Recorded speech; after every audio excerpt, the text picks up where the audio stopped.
Një banesë private është përfshirë nga flakat në fshatin Lalar të Bashkisë Fier. Në vendngjarje kanë bërritur menjëherë 2 mjete zjarfikse, të cilat kanë bërë të mundur shuarjen e flakëve. E zonja e shtëpisë Fiqerete Bregu tregon se si zjarri, ndërkohë që ka theksuar se fatmirësisht ka qenë ndërhyrja menjëhershme e fqinjve, ajo që ka mbajtur nën kontroll flakët deri në mbërritjen e shërbimit zjarfikës. Unë isha brenda në kuzhinë, gatova. Fika sobën, fika dhe aspiratori, edhe dola jashtë. Mora diçka këtu, kisha diçka nderur në tel, kryra brenda ndi ertymi. Thashë mos e kam haruar tenxhere në plak edhe e dogja. E heq atë unë jo.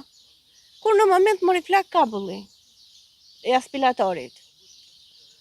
Dhe shpërtheu flaka, mori njëra anë e kuzhinës, dola i thira kunatit, erdhi ky me këta nipit, vojtë kështu me kova me ujë, sa erdhi zjarfiksja, se dhe ajo erdhi në rekord nuk u vënua. A janë shkaktuar dëme? Po. Dëme, normale gjithë instalimi brenda ka dalë jashtë funksionit. Pompa e ujit jashtë funksionit. Soba jashtë funksionit. Shefi i shërbimit zjarfikës të Bashkisë Patos, Alket Halimi, ka pohuar se paraprakisht dyshohet se shkak mund të ketë qenë edhe një bombull e vogël gazi. Kemi marrë një njoftim para rreth 30 minutash dhe menjëherë është nisur grupi i shërbimit. Janë nisur 2 automjete nga Bashkia Patos dhe 1 automjet nga Bashkia Fierit.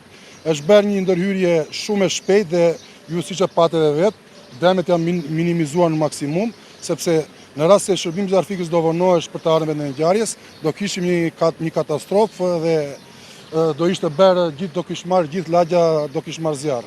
Në rastin konkret, dyshimet paraprake nga shërbimi i zjarfikës, dyshohet se është mund të them një bombë e vogël gazi që zonjë e shtëpisë ka çuar atje dhe e ka harruar. Gjithsesi, kur të mbarojmë ekspertizën në vendin e ngjarjes, do nxjerrim edhe konkluzionet nga se është shkaktuar zjarri. Përballë rasteve të shtuara të shpërthimit të bombulave të gazit në banesa, Halimi ka apeluar për të gjithë qytetarët që i përdorin ato të jenë të kujdesshëm. Bëj një thirrje të gjithë qytetarëve që përdorin bombula gazi që gatojnë në shtëpi, janë shumë të vëmendshëm, të jenë shumë të kujdesshëm.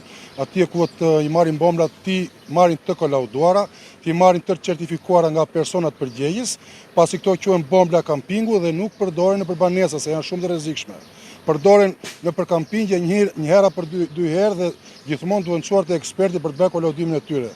Pasi mund të shkatërroj pronën, mund të shkaktoj humbjen e jetës e të tjerë. Ndërkohë, ekspertiza e grupit hetimor do të zbardhë shkakun e rënies së zjarrit, që fatmirësisht ka shkaktuar vetëm dëme materiale.